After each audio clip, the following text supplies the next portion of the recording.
The first rays of artificial dawn crept through the observation ports of the Galactic Defense Force Station, Aegis Vanguard.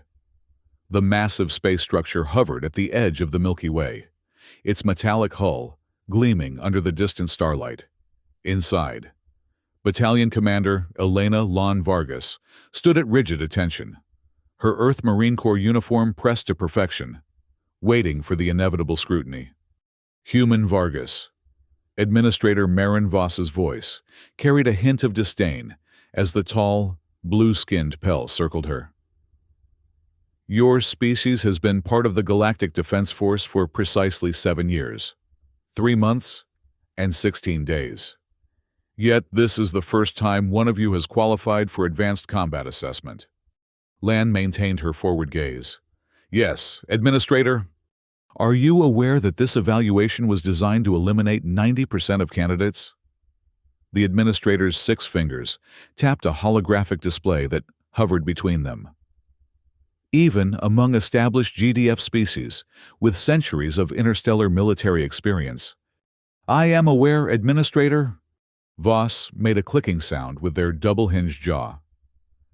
Your file indicates minimal off-world deployment, 32 Earth years of age, distinguished service in the Northwestern water conflicts, specialized in amphibious assault tactics. The Administrator's compound eyes narrowed. Nothing that would suggest readiness for interspecies combat leadership. Lan felt the weight of dozens of alien stares from the observation deck above.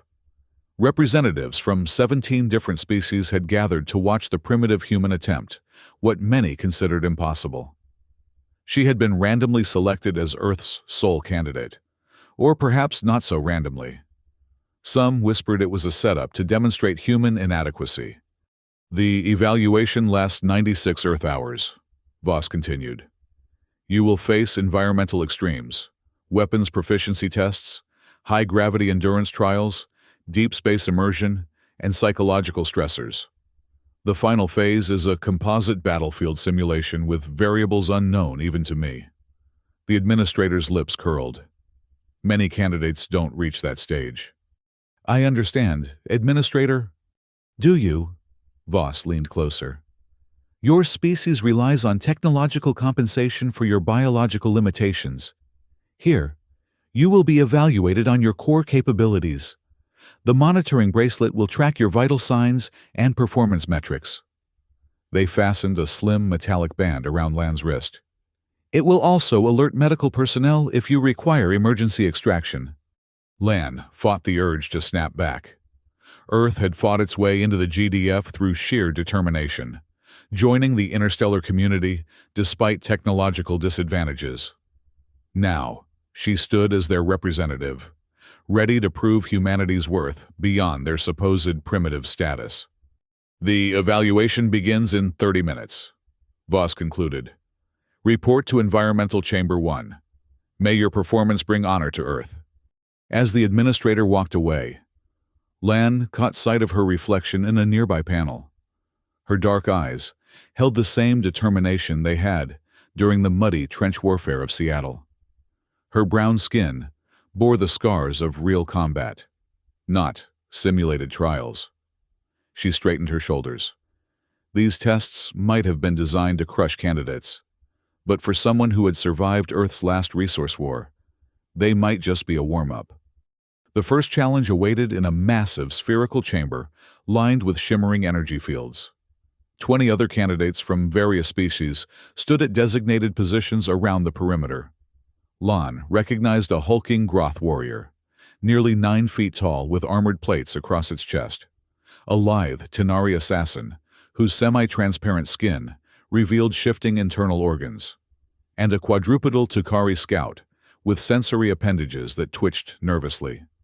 Environmental adaptation is the foundation of combat readiness. Voss's voice echoed through hidden speakers. You will experience rapid shifts in temperature, radiation, atmospheric pressure, and gravitational force. Your response time and physiological adaptation will be measured. Survival is mandatory. Excellence is noted. Without warning, the chamber transformed. The temperature soared to 140 degrees Fahrenheit as humidity levels approached 100%. Lan immediately dropped to a crouch, reducing her exposed surface area. She controlled her breathing, quick, shallow inhalations to minimize the scorching air entering her lungs. Around her, several candidates immediately activated personal cooling technology. 1. A methane-breathing Zorax collapsed entirely. Lan had trained in the volcanic regions of Hawaii, running drills in thermal suits during active eruptions. This was uncomfortable, but manageable. She began a series of isometric exercises to keep her muscles from seizing while maintaining minimal exertion. The chamber shifted again. Within seconds, the temperature plummeted to -70 degrees. Frost formed instantly on exposed surfaces.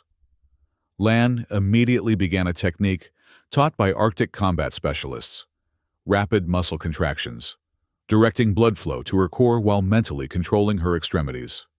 3 more candidates dropped out, their monitoring bracelets flashing emergency signals. "Interesting approach. Human," came a rumbling voice beside her. The Groth warrior had moved closer, seemingly unaffected by the cold. "No technology assistance. Just old-fashioned survival training," Lan replied through chattering teeth. Before the Groth could respond, radiation levels spiked. The air itself seemed to shimmer with dangerous energy. Lan immediately covered her eyes and curled inward, knowing that minimizing exposed mucous membranes was critical. Her military implants would handle some radiation protection, but unlike many alien candidates, she lacked comprehensive biological radiation shielding. The cycle continued, crushing pressure, near vacuum, altered gravity, airborne toxins. Each phase eliminated more candidates. Lan relied on Earth military techniques developed over centuries of warfare in every environment from jungle to desert, to Arctic to underwater. By the time the final environmental shift ended, only 11 of the original 21 remained standing. Voss's voice carried a note of surprise. "Environmental phase complete. Proceed to Combat Assessment Hall." As Lan exited the chamber, the Groth warrior fell into step beside her.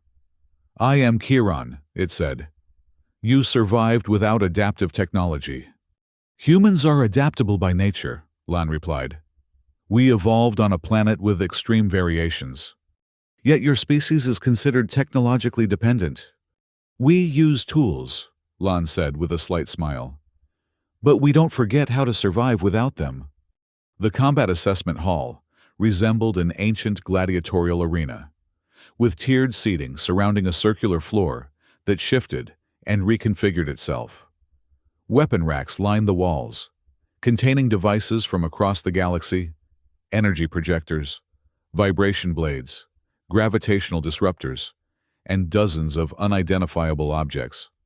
Combat proficiency requires mastery of both familiar and unfamiliar weaponry, Voss announced. You will select 3 weapons, 1 from your species' traditional arsenal, 1 standard GDF issue, and 1 you have never encountered. You will then face a series of combat scenarios.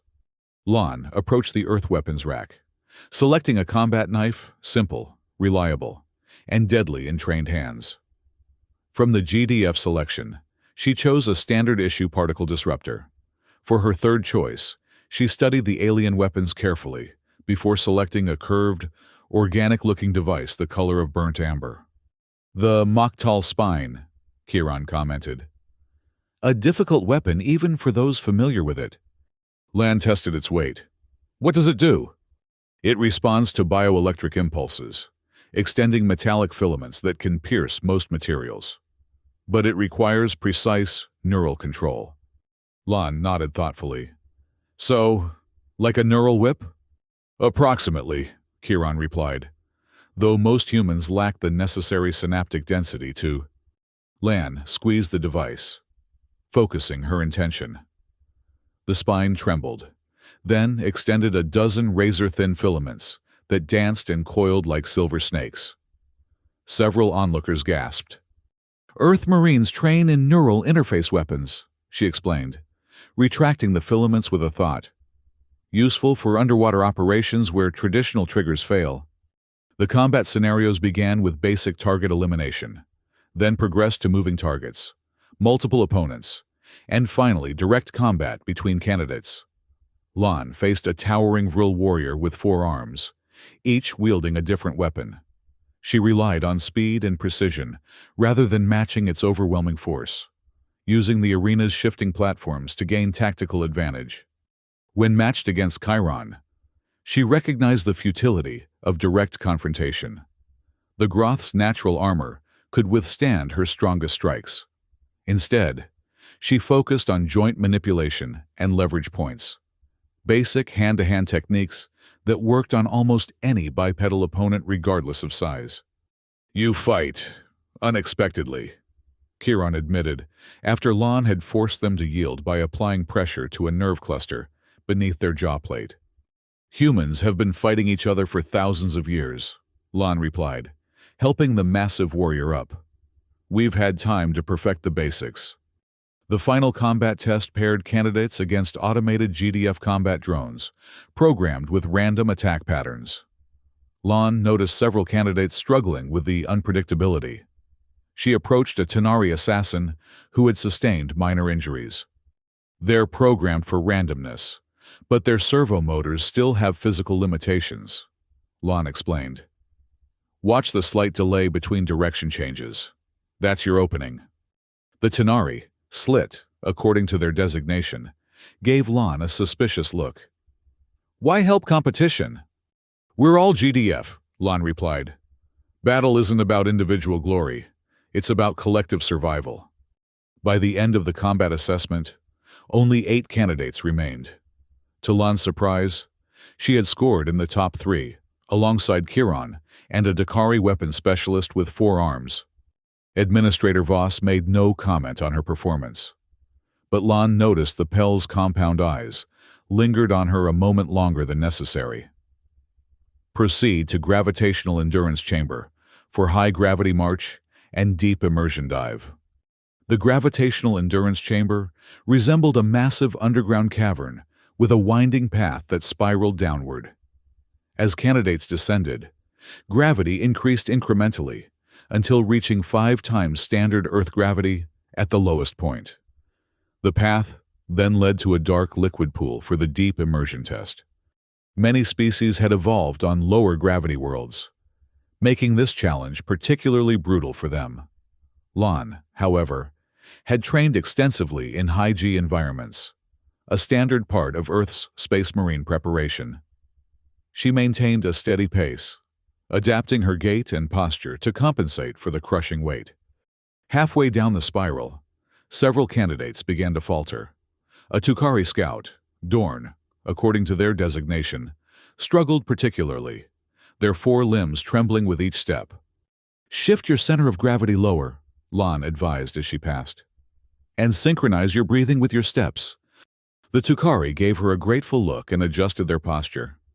At the bottom of the spiral, the gravity reached its maximum intensity. Every movement required tremendous effort. Lan began to hum a low, rhythmic cadence, an old Earth Marine marching song. To her surprise, Chiron picked up the rhythm, adding a deep, rumbling counterpoint. Soon, other candidates joined, creating an impromptu interspecies marching chant that echoed through the chamber. Voss's voice cut through their chant. "This is not a social exercise. Focus on individual performance." Lan ignored the administrator. In Earth's military history, soldiers who marched together could sustain higher endurance than those who marched alone. The synchronized rhythm optimizes energy expenditure. The deep immersion dive presented a different challenge. The dark liquid wasn't water, but a dense, oxygen-rich fluid that could be breathed but created intense pressure on the lungs. Candidates had to descend to retrieve a marker at the bottom, then return to the surface. Many species had never evolved to handle fluid breathing. Lan, however, had undergone fluid respiration training for deep-sea operations. She controlled her instinctive panic as the thick liquid filled her lungs, focusing on slow, deliberate movements to conserve oxygen. At the bottom, she found Slit struggling, their semi-transparent skin showing signs of internal distress. Using hand signals, Lan demonstrated the proper breathing technique. Together, they retrieved their markers and ascended, breaking the surface to find only 5 candidates had completed the challenge. "You did not need to assist," Slit said between coughing fits as they expelled the liquid. "It would have improved your standing if I had failed." "That's not how humans measure success," Lan replied. "We believe in leaving no one behind." The next phase, sleep deprivation and psychological stress, took place in isolation chambers. For 48 hours, candidates endured alternating sensory overload and sensory deprivation while being prevented from sleeping. Periodically, they faced cognitive tests and battle simulations. Lan had experienced similar conditions during capture resistance training. She relied on meditation techniques and mental discipline to maintain focus. As hallucinations began to manifest around hour 30, she recognized them for what they were, her mind attempting to process fatigue and stress. The worst moment came during a simulated emergency evacuation. The isolation chamber filled with smoke as alarms blared. Through the haze, Lan saw figures that resembled fallen comrades from the northwestern conflict, men and women who had died under her command. Their accusatory stares threatened to break her concentration. "Not real," she muttered, pressing forward. "Focus on the mission." When the smoke cleared, she found herself facing Administrator Voss. "Interesting," the Pell noted. "Most candidates attempt to save the apparitions or become incapacitated by guilt. You recognize the psychological trigger." "Earth soldiers are trained to recognize psychological warfare," Lan replied, her voice hoarse from smoke inhalation. "The mind can be your greatest weapon or your worst enemy. And which is yours, human?" Lan met the administrator's compound gaze. "Depends on the day, Administrator." During brief moments of contact with other candidates, Lan shared coping techniques, stories, jokes, mental exercises to stay alert. She taught Dorn a silly Earth game involving pattern recognition that kept both their minds engaged. She exchanged military folklore with Kiran, finding surprising similarities between Earth and Groth warrior traditions. By the final day, only 4 candidates remained: Lan, Chiron, Slit, and Dorn. They gathered in a briefing room, exhausted but determined, as Administrator Voss outlined the final challenge. The composite battlefield simulation represents the culmination of GDF combat assessment. You will face multiple threat vectors simultaneously, including environmental hazards, enemy combatants, civilian extraction, equipment failures, and command chain disruption. Success requires both individual excellence and team coordination. The simulation took place in a massive holographic chamber that could generate near-perfect replications of any environment. It began in an urban setting on an unfamiliar world. Buildings crumbled as artillery fire rained down. Civilians, holographic but programmed with realistic behavior patterns, ran screaming through smoke-filled streets. "Primary objective: secure the central administrative building," Voss's voice announced. "Secondary objective: minimize civilian casualties. Tertiary objective: identify and neutralize enemy command structure." Lan quickly assessed the situation. "Chiron, your natural armor makes you ideal for point position. Slit, your camouflage abilities are perfect for reconnaissance. Dorn, your sensory appendages can detect threats beyond visual range. I'll coordinate and handle civilian evacuation." To her surprise, the others immediately fell into the roles she suggested. They moved as a unit, adapting to rapidly changing conditions. When their communications equipment failed, an intentional part of the simulation, Lan implemented hand signals she quickly taught the others. The simulation escalated in difficulty. Enemy forces employed advanced tactics. Weather conditions deteriorated. A simulated chemical attack required immediate adaptation. At each turn, Lan applied fundamental Earth military principles: maintain objective focus, protect civilians, adapt to changing conditions, never leave anyone behind. They're increasing the difficulty beyond standard parameters, Slit observed as they took cover behind a collapsed wall. This simulation is rated for difficulty level 8. We're experiencing level 10. They're testing our limits, Lan replied. So let's show them where those limits actually are. When Dorn was injured by simulated shrapnel, Lan performed emergency field medicine while Chiron provided cover. When their weapon systems failed, she implemented improvised explosives using techniques developed during Earth's resource wars. The final phase placed them in an impossible scenario: surrounded, outnumbered, with civilians to protect and limited resources. Standard GDF protocols would call for strategic withdrawal and acceptable losses. New plan, Lan announced. Chiron, create a diversion on the northern perimeter. Slit, infiltrate the enemy command post and disable their coordination systems. Dorn, guide civilians through the underground passage we identified earlier. I'll hold the central position and draw fire away from the evacuation route. That contradicts GDF tactical doctrine, Dorn objected.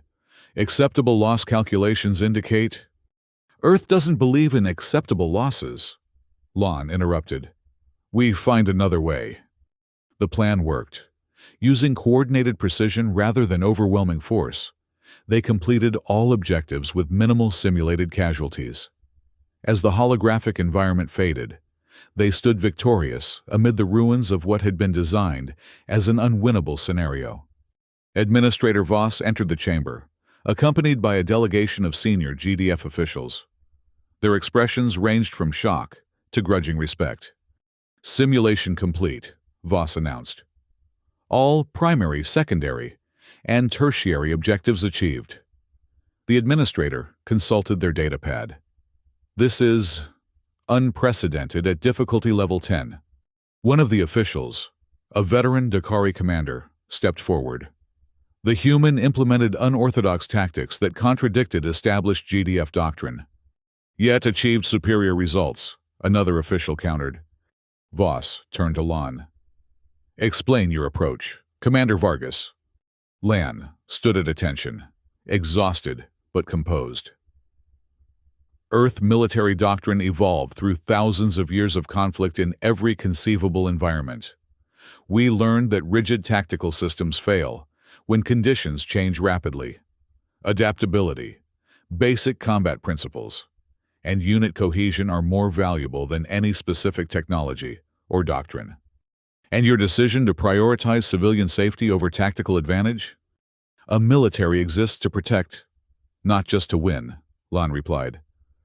Victory means nothing if what you're fighting for is lost in the process. The officials exchanged glances. The monitoring bracelet on Lan's wrist beeped, displaying her physiological data. Despite 96 hours of extreme testing, her vital signs showed remarkable resilience. All candidates have performed admirably, Voss announced. You will receive full evaluation results within 24 hours. Dismissed. As the candidates departed, Lan was approached by her fellow survivors. You led well, Chiron rumbled, placing a massive hand on her shoulder in a gesture of respect. Your species has surprising depths, Slit added.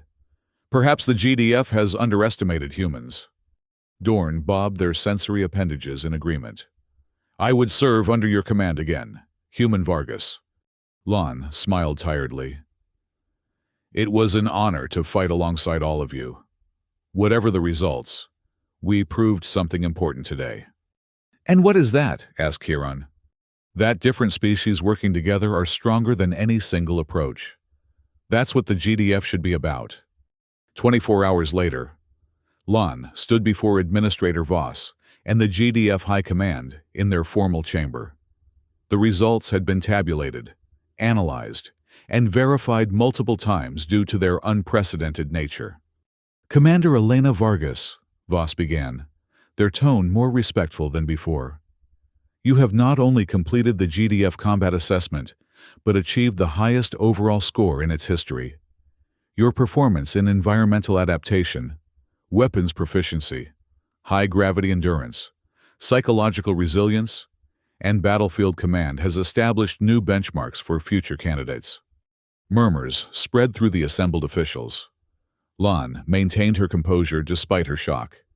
Furthermore, Voss continued, your approach to the challenges revealed significant insights about human military capabilities that were previously unrecognized by the GDF. Your species' evolutionary history on a diverse and often hostile planet has created adaptive capabilities that our standardized metrics failed to properly assess. A senior official, Admiral Thex of the Dakari Fleet, stepped forward. Commander Vargas, the GDF originally designed these assessments to identify exceptional individuals for Special Operations Command. However, your performance suggests a different opportunity. We would like to offer you a position as Interspecies Combat Training Specialist, helping to redesign our training protocols to incorporate the methodologies you demonstrated. Lan blinked in surprise. You want me to become a training instructor? More than that, Voss clarified. We want you to help establish new standards. What you considered a warm-up routine would benefit all GDF forces if properly implemented. Your focus on fundamentals, adaptability, and team cohesion proved more effective than many of our technology-dependent approaches. Admiral Thex nodded. Earth joined the GDF only 7 years ago. Your species was considered technologically underdeveloped, but was admitted based on your potential. Today, you have demonstrated that potential extends beyond technology. Sometimes, the most basic approaches prove most effective in complex situations. Lan considered the offer. She had come to prove that humans deserved respect in the interstellar community. Now, she was being offered the chance to reshape how the entire GDF approached combat readiness. I would be honored to accept the position, she finally said. On one condition. Voss raised an eyebrow ridge. And that would be? That Kiran, Slit, and Dorn be assigned to my training development team. They prove that different species working together create stronger outcomes than any single approach. The officials exchanged glances before Admiral Thex nodded. Agreed. Your first training cohort will begin in 30 days. I suggest you use that time to prepare your curriculum. 3 weeks later, Lan stood on the training grounds of the GDF Combat Academy. Behind her, Chiron, Slit, and Dorn reviewed training protocols they had developed together, combining the best aspects of their respective military traditions. Before them stood 100 new recruits from 27 different species, all watching the human instructor with curiosity and skepticism. Welcome to Advanced Combat Fundamentals, Lan began, pacing before the assembled trainees. I'm Commander Elena Vargas of Earth. Some of you may have heard that I broke records in the GDF combat assessment. That's not important. What's important is what we learned in the process. She gestured to her team. The GDF brings together species from across the galaxy, each with unique evolutionary advantages and disadvantages. Some of you come from high-technology civilizations with centuries of interstellar experience. Others, like humans, are relatively new to the galactic community. But combat readiness isn't about technology or history. It's about fundamentals. Lan picked up a simple combat knife, the same one she had selected during her assessment. This blade is thousands of years old in design. Yet, in the right hands, it remains effective against opponents with energy shields and particle weapons. Why? Because fundamentals never fail. She sheathed the knife. Over the next 12 weeks, you will face every environment, weapon system, and tactical challenge the galaxy can throw at you. You will learn to rely not just on your technology, but on your bodies, your minds, and most importantly, each other.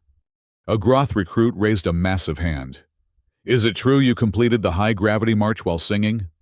Lan smiled. Rhythm synchronizes effort and builds unit cohesion. It's a human tradition that dates back to our earliest armies. She glanced at Kiran. And it turns out, Groth warriors have similar traditions. Another recruit, a nervous-looking Tanari, spoke up.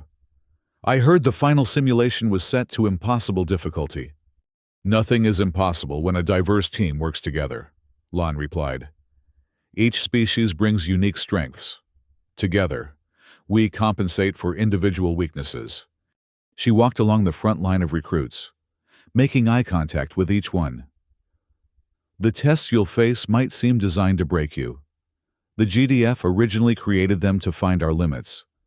But what they discovered instead was that those limits are far beyond what anyone imagined, especially when we stop trying to succeed alone. Lan turned to face the entire formation. So consider this your first lesson. In the GDF, we leave no one behind. We adapt, we overcome, and we do it together. She allowed herself a small smile. Now, who's ready for a warm-up? As the recruits moved out for their first exercise, Administrator Voss approached from the observation platform. Impressive speech. Commander Vargas, do you believe they're ready for what you have planned? Lon watched as Chiron demonstrated proper posture for high-gravity environments, while Slit explained camouflage techniques to an attentive group. Dorn was already organizing recruits into balanced teams that mixed species and abilities. They will be, she replied confidently, because we're not just teaching them to survive tests. We're teaching them to thrive in them. She tapped the GDF insignia on her uniform, a symbol of interstellar cooperation that now meant more to her than ever before. After all, that's what the Galactic Defense Force should really be about. Voss studied her for a moment, then nodded. Perhaps humans have more to teach us than we anticipated. We all have something to teach each other. Administrator, that's the point. As Lon jogged to join her team, she reflected on how far she had come, from a Earth Marine fighting in muddy trenches to helping shape the future of interstellar defense. What had been designed as a nearly impossible test had become the foundation for something greater. Behind her, a chorus of voices began to take up the rhythm of an ancient Earth marching cadence, soon joined by the rumbling tones of Groth warriors, the melodic trills of Tukari scouts, and the harmonic hums of a dozen other species. Together, they created something new, something stronger than any single voice could produce alone. Just like the GDF itself was meant to be.